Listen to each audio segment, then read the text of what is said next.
శ్రీనివాస రామానుజన్ ప్రపంచ ప్రఖ్యాత గణిత శాస్త్రవేత్త. ఈయన 22 డిసెంబర్ 1887న తమిళనాడులో జన్మించారు.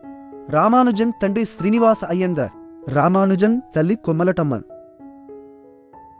ఈయన 20వ శతాబ్దంలో ప్రపంచ ప్రఖ్యాతిగాంచిన గొప్ప గణిత మేధావులలో ఒకరు.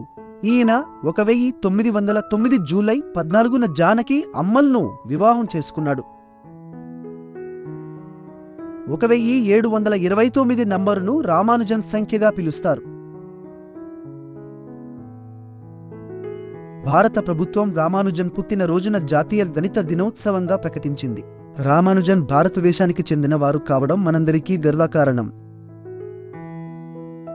ఈయన అనారోగ్యం కారణంగా 1920 ఏప్రిల్ 26న మరణించారు.